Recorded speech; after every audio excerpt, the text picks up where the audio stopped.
మనలోనే ఉన్నాడు. పంచభూతాత్మకమైన ఈ సృష్టి చిత్రాతిచిత్రమైంది. సృష్టికర్త పరమాత్మ.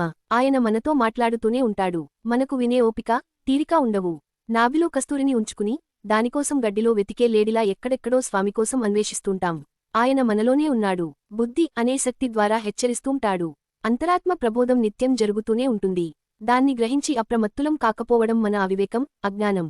లోచూపు ఉంటేనే ఆయన కనపడతాడు. తన ఇష్టులతోనే మాట్లాడతాడు. ఇష్టులంటే ఎవరు? ప్రతిఫలాపేక్ష వీడి కర్మచేస్తూ ఫలితం ఆయనకే వదిలేసేవారు.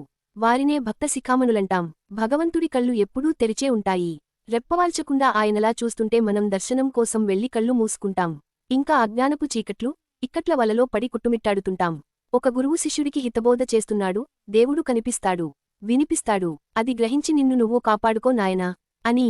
శిష్యుడోసారి అడవిలో వెళ్తుంటే ఓ ఏనుగు గీంకరిస్తూ అతనికెదురైంది. బెదిరిపోయి భయంతో పరిగెత్తి ఆశ్రమానికి చేరాడు. గురువు దగ్గరికెళ్లి దేవుడంతటా ఉన్నాడన్నారు. ఆ ఏనుగులోనూ ఉండుంటే అది నా వెంట ఎందుకు పడింది గురువుగారు అని అడిగాడు. గురువు బదులిస్తూ, నువ్వు మూర్ఖంగా ఎదురెళ్తుంటే అది గీంకరించింది. అది నీకు హెచ్చరికే. పైగా ఏనుగుపైన ఉన్న మావటివాడు నిన్ను తప్పుకో అని చెబుతూనే ఉన్నాడు. ఆయనా దేవుడే, కాని నువ్వే వినిపించుకోలేదు. అదే అజ్ఞానం అన్నారు. హరిని అరిగా అహంకారంతో దూషించి కన్న కొడుకు ప్రహ్లాదుని చిత్రహింసలు పెట్టిన హిరణ్యకశిపుడు ఆ బాలుడితో శ్రీహరి చెప్పించిన పలుకుల విలువను అర్థం చేసుకోలేకపోయాడు.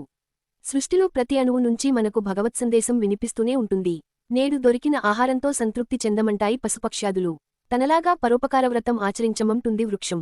నిశ్చలంగా ఉండమంటుంది పర్వతం. నిర్మలంగా జీవన ప్రవాహం కొనసాగని అంటుంది నది. తన దగ్గరికొచ్చి నామస్మరణంతో మనశ్శాంతి పొందమంటుంది దేవస్థానం. నీలోని దేవుడు నిన్ను పలకరిస్తున్నాడు వినమంటుంది ధ్యానం. నేను నీవాణ్ణే అంటాడు సాటి మనిషి.